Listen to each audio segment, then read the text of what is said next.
सामाजिक व राजकीय चळवळी या धड्याच्या पुढच्या विभागामध्ये आता आपण प्रवेश करतोय. चला तर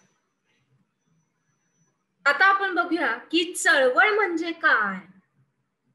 तर चळवळ ही एक सामूहिक कृती असते आणि त्याच्यामध्ये अनेक लोकांचा सक्रिय सहभाग हा अपेक्षित असतो. त्याच्याशिवाय चळवळ होऊ शकत नाही.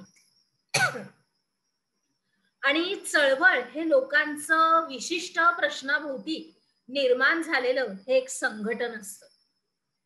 आता उदाहरण बघितलं तर प्रदूषण हा एकच प्रश्न घेऊन चळवळ ही उभी राहू शकते, बरोबर. आणि चळवळीसमोर उदाहरण बघितलं तर प्रदूषण हा एकच प्रश्न घेऊन चळवळ उभी राहू शकते. आणि चळवळीसमोर एखादा निश्चित किंवा सार्वजनिक हेतू किंवा प्रश्न हा असतो. उदाहरणार्थ आपण बघितलं अजून विस्तृतरित्या तर भ्रष्टाचार विरुद्धचा चळवळीचा हेतू हा काय असतो. तर भ्रष्टाचार हा नष्ट करण्याचा असतो, बरोबर. हेतू काय त्याचा. तर भ्रष्टाचार नष्ट करणं. आणि चळवळीला हे नेतृत्व असते, म्हणजे एखादा व्यक्ती त्याच्यामध्ये नेतृत्व करत असतो आणि नेतृत्वामुळे चळवळ ही क्रियाशील राहते. कारण जो व्यक्ती असतो म्हणजे त्याच्या हाताखाली जी जी सगळी माणसं त्याच्यामध्ये भाग घेऊन हे काम जे करत असतात म्हणजे चळवळीचं काम, त्याच्यामध्ये क्रियाशील असण्यासाठी नेतृत्व असणं हे जरुरीचं असतं. मग चळवळीचा हेतू, कार्यक्रम, त्याच्यानंतर तुमचं आंदोलनात्मक पवित्रा याविषयी निर्णय घेता येतात. आणि जर खंबीर नेतृत्व असेल तर मग चळवळ ही अतिशय परिणामकारक होते. आपण बघतोयच लोकमान्य टिळक, आपले महात्मा गांधी सगळेजण वगैरे वगैरे. हे मी एक छोटस उदाहरण दिलं. चळवळीच्या ह्या संघटना असतात आणि संघटनांशिवाय चळवळींना सातत्यानं प्रश्नांचा पाठपुरावा करता येत नाही. उदाहरणार्थ आपण बघितलं तर शेतकऱ्यांच्या चळवळीसाठी शेतकरी संघटना ही काम करत असते आणि कोणत्याही चळवळीला जनतेचा पाठिंबा हा आवश्यक असतो. आणि चळवळ ज्या प्रश्नाभोवती निर्माण झालेली असते तो प्रश्न जनतेला हा आपला वाटला पाहिजे. म्हणजे लोकांना वाटलं पाहिजे अरे आपल्यासाठी लोक चळवळ करतायत, आपल्यासाठी हे धडपड करतायत, आपल्यासाठी हे भांडतायत. म्हणजे मग त्यांना तो प्रश्न असा वाटू लागतो की हा आपला प्रश्न सोडवतायत, म्हणजे आपण ह्यांना पाठिंबा देणं अतिशय जरुरीचं आहे.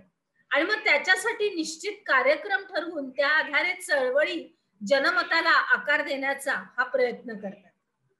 पुढे बघूया. काही विद्यार्थी मित्र आपल्या इथे उभारलेले आहेत. खालील संवाद वाचायचा आहे आणि त्याच्यावरती एक परिच्छेद लिहायचा आहे. अर्थात तो तुमच्या वहीमध्ये तुम्ही तो नमूद करायचा आहे. मी फक्त 2च विद्यार्थ्यांचं वाचते, पण तुम्ही स्वतः बसून सगळं वाचायचंय आणि त्यांचे संवाद कशावरती आहेत किंवा काय आहे तर ते परिच्छेदामध्ये त्याचं रूपांतर करून आपल्या वहीमध्ये लिहायचंय. आलं लक्षात बरोबर अगदी. चला एक विद्यार्थिनी बोलते की मानवी हक्क रक्षणाची चळवळ जर जगभर प्रभावी झाली तर अन्य कोणत्या चळवळीची ही गरज नाही. आपला विद्यार्थी मित्र म्हणतोय पण विकसनशील देशामध्ये प्रश्न कितीतरी वेगळे आहेत आणि तिथल्या सामाजिक, आर्थिक, सांस्कृतिक परिस्थिती ही वेगळी असल्यानं त्यातून अन्य चळवळी सुद्धा निर्माण होऊ शकतात. मग हेही खरंच आहे, नाहीतर मुली वाचवा असे आपल्याला म्हणावे लागले नसते. मग चळवळीचा अनुभव आपल्याला आत्ताच घेता येईल. आपण आपल्या शाळेचा परिसर मुलींसाठी निर्भय करण्यासाठी चळवळ सुरू करूया का. मग ब्रिटिश राजवटीमध्ये चळवळी दडपल्या जात असत, परंतु लोकशाही व्यवस्थेमध्ये चळवळी असणं हे निकोप लोकशाहीचं एक लक्षण आहे.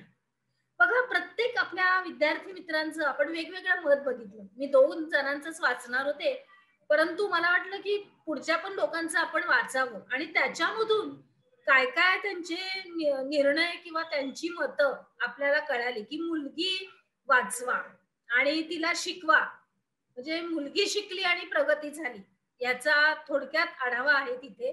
आणि मुली ह्या वाचवल्या पाहिजे हे मूळ उद्देश आणि मूळ हेतू आहे. चला तर पुढे जाऊया. आता आपण काही भारतातल्या प्रमुख चळवळी बघणार आहोत. तर पहिली चळवळ आपण बघतोय ती आहे आदिवासी चळवळ. मग स्वातंत्र्यपूर्व काळामध्ये ब्रिटिशांनी आदिवासींच्या जंगल संपत्तीवरती काय केलंय बघा, उदरनिर्वाह करण्याच्या हक्कावर गदा आणली. काय केलं असेल त्यांनी, तर आदिवासींना तिथं जाऊ देत नसणार आणि की जी काही जंगल संपत्ती, आपला मध आहे, काही लाकूड तोड हा आहे आपलं जे उदरनिर्वाहाचं साधन, तर त्याच्यावरती सगळ्यावरती बंदी आणली असेल. त्याच्यानंतर आपण पुढचा मुद्दा स्पष्ट करूया की छोटा नागपूर परिसरातील कोलाम, ओडिसामधील गोंड, महाराष्ट्रातील कोळी, भिल्ल, रामोशी, बिहारमधील संथाळ, मुंडा आदिवासींनी मोठ्या प्रमाणामध्ये उठाव केला आणि मग तेव्हापासून आदिवासींचा संघर्ष हा चालूच आहे. भारतातील आदिवासींचे अनेक प्रश्न आहेत आणि त्यातील प्रमुख प्रश्न म्हणजे त्यांचा वनावरील अधिकार नाकारला जातो का, कशासाठी? पण ते लोक तिथंच राहतात, मग ते उदरनिर्वाह करणार तरी कसा, बरोबर? जंगलात राहून जंगलातली काही संपत्ती त्यांनी वापरली तर आपल्या आदिवासींचे हे प्रश्न आहेत जे आपण बघतोय ते. आणि त्यांची प्रमुख मागणी काय आहे, तर वनावरचे अधिकार जे आहेत ते मान्य करावे.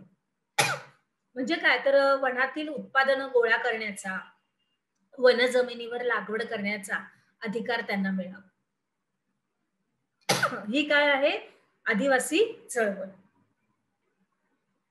तर आता भारतातील शेतकरी चळवळ हे आपण आपल्या मुद्द्यामध्ये स्पष्ट करतोय. पुढची चळवळ, भारतातील शेतकरी चळवळ ही एक अत्यंत महत्वाची चळवळ आहे. म्हणजे काय, तर ब्रिटिश राजवटीमध्ये वासाहती काळातल्या सरकारच्या शेती विरुद्धच्या या धोरणामुळे शेतकरी संघटित होऊ लागले होते आणि मग बारडोली, चंपारण्य, खोतीचा प्रश्न या शेतकऱ्यांच्या चळवळीविषयी हा तुम्हाला तर माहीतच असेल. पुढे बघूया, शेतकरी चळवळीच्या प्रेरणा ह्या महात्मा फुले, न्यायमूर्ती रानडे आणि महात्मा गांधी यांच्या विचारामधून घेतल्या जातात. शेतीविषयी काही सुधारणा, उदाहरणार्थ बघितलं तर कुळ कायदा आहे, कसेल त्याची जमीन, इत्यादी इत्यादी.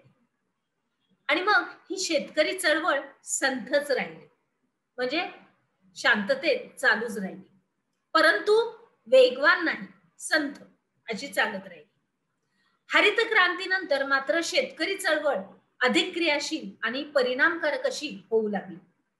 मग शेतीचं उत्पादन वाढवण्यासाठी, अधिक अन्नधान्याबाबत आणि स्वयंपूर्ण होण्यासाठी हरित क्रांती करण्यात आली, परंतु त्याचा काहीही गरीब शेतकऱ्यांना फायदा नाही झाला.